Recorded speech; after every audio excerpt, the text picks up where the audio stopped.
नमस्ते भारत, नमस्ते किसान। मैं गणेश किसान फिर से किसान कार्यशाला प्लेटफॉर्म पर आज हूँ जामनेर हिवरखेड़ा। कुछ किसान मित्र कई साल से जुड़े हुए हैं मेरे साथ में। अब इस साल कांदे बाग लागवड़ यहाँ पे चल रही है, तो किसान मित्र ने फ़ोन किया कि यार आपका नया प्लेटफॉर्म शुरू आपने कर दिया है किसान कार्यशाला, तथा जो कि हर बार आपने मेरी मदद की हुई है, तो एक बार हमारी तरफ भी आकर कुछ रटून मैनेजमेंट किया हुआ है, उसके लिए थोड़ी सी गाइडलाइन आप दे दो तो थोड़ा सा चलने में और सक्षम मैं हो जाऊं। दूसरा कि पुशअप जो मिलेगा तो काफ़ी सुधार इस किसान के बीच में पिछले 4 साल में आया हुआ है। एक्चुअल ये पिछले 10 से 15 साल से केला खेती कर रहे हैं, लेकिन 4 साल में जो रिपेयर और जो सुधार आया है खुद किसान के मुँह से सुनते हैं, क्योंकि ये खुद लगभग अपने साथ साथ और दूसरे किसानों की मदद करने में ज़्यादा इंटरेस्ट रखते हैं। किसानों को आगे लेकर जाने में कहीं न कहीं इस क्षेत्र में इनका बड़ा एक अहम भूमिका है, एक रोल है। मैं किसान मित्र से भी मिलाता हूँ। दूसरा ये फर्स्ट का जो था, अभी कुछ बचे हुए पौधे हैं जिसमें लुंगर में दिखा दो, लगभग 30 से 32 केजी का एवरेज यहाँ पर आया हुआ है। ये कुछ रुका हुआ है, इसके लिए ये दिखाने का मैं प्रयास कर रहा हूँ। हर लुंगर अपने आप में एकदम बेहतरीन और अच्छे थे।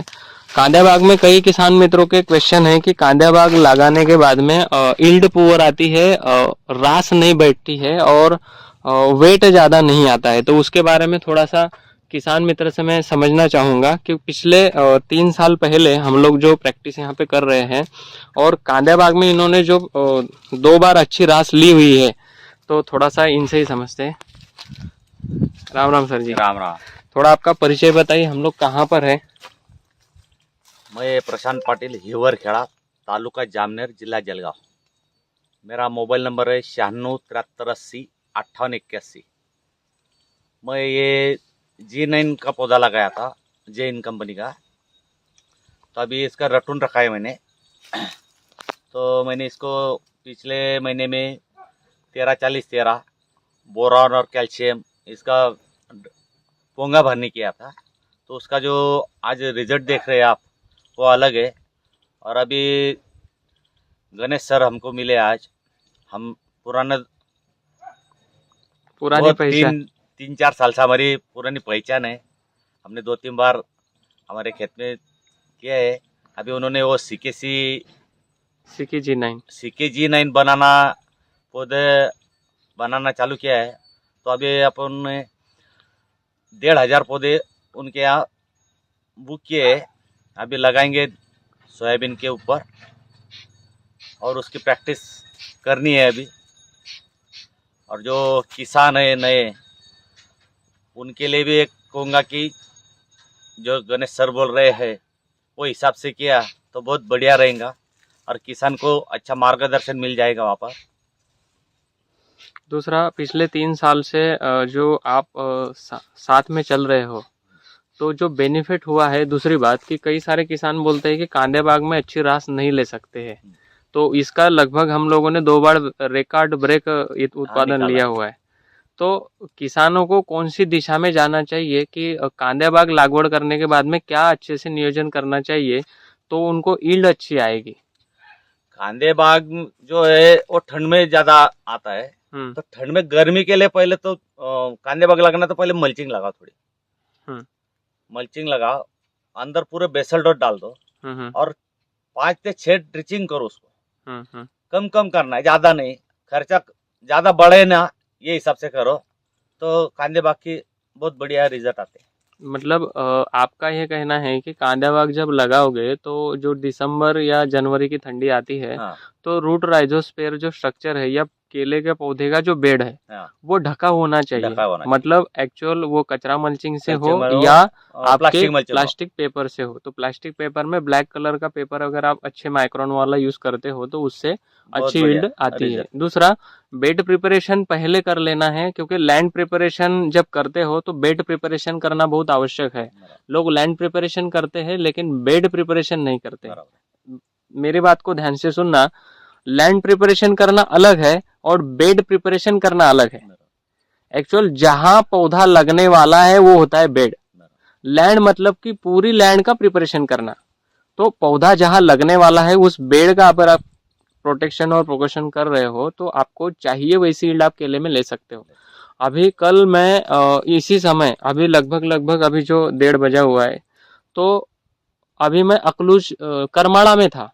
कल का मेरा वीडियो देखोगे करमाड़ा, तो करमाड़ा में अपना तेंबुरनी के 6-7 किलोमीटर में गांव है, वहाँ के वीडियोस मैंने लिए हुए हैं। वह एवरेजन 35-40 ऐसा ही आ जाता है एवरेजन। किसान मेरे टच में है तो उन्होंने इस साल अच्छा यील्ड लिया। अभी मैंने उनको ये बोला हुआ है कि केले में आप चाहिए उतनी हेवी यील्ड ले सकते हो। चाहिए मतलब कि आप हर लुंगर 70 केजी का भी ले सकते हो, लेकिन उसके लिए आपको पूरा योगदान देना पड़ेगा। दूसरा, केले को समझना पड़ेगा। सही बात है। अभी किसान का हो रहा है क्या, अचानक से रेट बढ़ रहे हैं, इसके लिए किसान को मतलब द्वंद में गिर जाता है कि केले के रेट है तो फिर मैं केला ही लगाऊं। मैं ये किसान मित्रों से गुजारिश करता हूं या फिर रिक्वेस्ट करता हूं कि अन्यथा मत लीजिए, लेकिन केले को पहले समझ लीजिए कि चाहिए क्या। आप अदर कौन सी भी कंपनी का टिश्यू कल्चर लगा रहे हो, कंद लगा रहे हो या कुछ भी लगा रहे हो, केला ही लगा रहे हो तो केले को पहले समझना पड़ेगा कि इसके लिए क्या लगता है। मतलब लैंड कौन सी होनी चाहिए, लैंड प्रिपरेशन कैसे करना है, क्या ग्राफ पर रखना है, मेरे खुद की जमीन जिसमें केला लगने वाला है उसका सॉइल स्ट्रक्चर क्या है, उसका पीएच क्या है, मेरे पास पानी की उपाय योजना क्या है, पानी का टीडीएस क्या है, मेरे जेब का बजट क्या है, और मैं कब केला लगाऊं तो मेरे खेत में से केला कटिंग होने के लिए क्या रास्ता है। ये सारी चीजों को सोच समझकर फिर केला लगाना। नहीं तो तुरंत अभी सोयाबीन निकाल दी, 2 पैसे जेब में आ गए और केले में ज्यादा रेट है तो टपका दिया, लगा दिया, पता कुछ है ही नहीं। अभी इसमें आने वाले जो डिसीज है, पिछले 3 साल से कई लोगों को ये भी पता है और कई बार हमने देखा है कि सीएमवी वायरस, कई एग्रोनॉमिस्ट बोलते हैं कि जून जुलाई में ही आता है, लेकिन पिछले 2 साल से जामनेर में आ रहा है कि नहीं आ रहा है?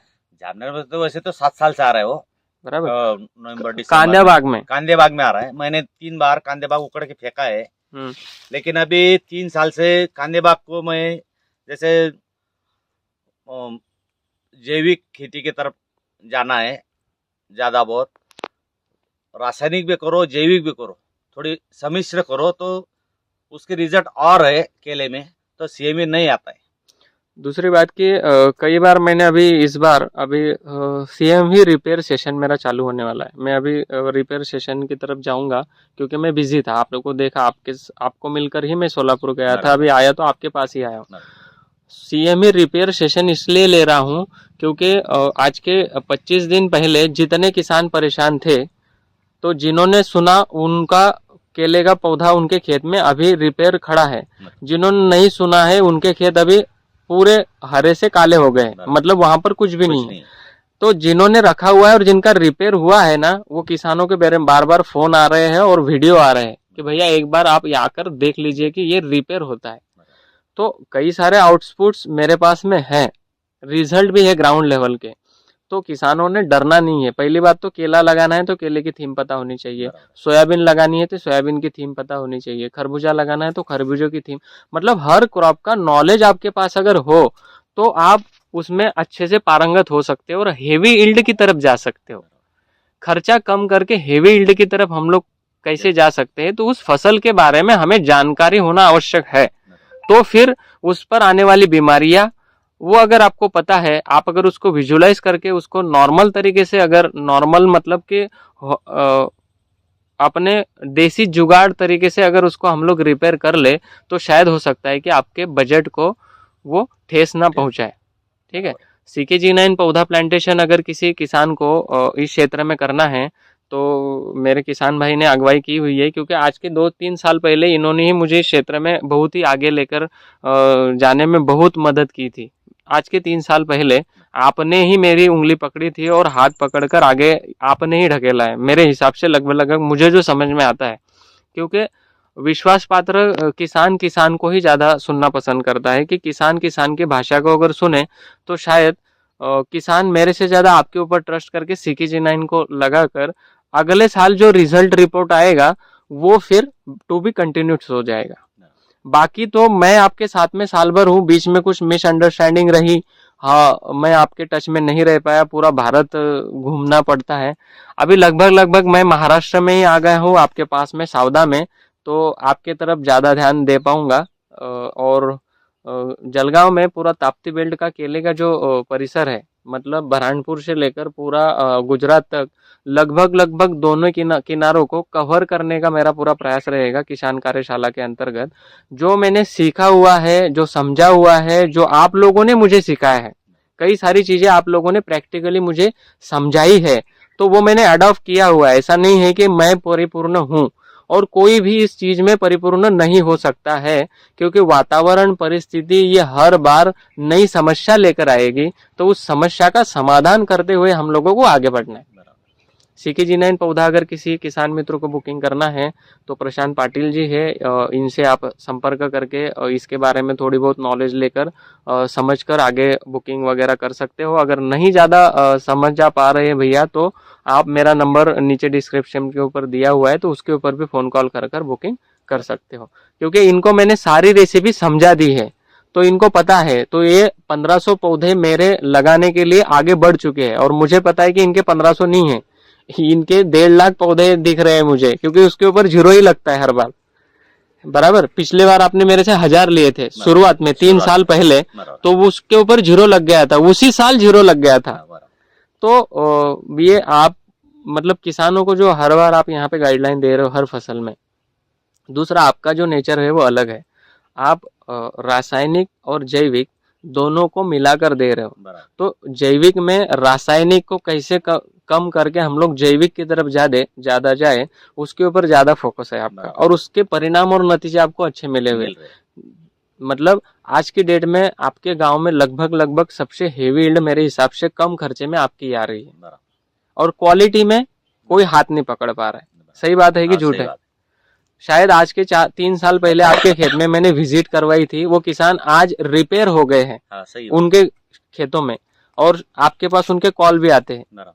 ठीक है, तो किसान मित्रों से यही प्रार्थना करूंगा कि हर किसान अपने क्षेत्र से ऐसे निकल कर आए और किसानों की मदद करे। Okay, thank you Bharat.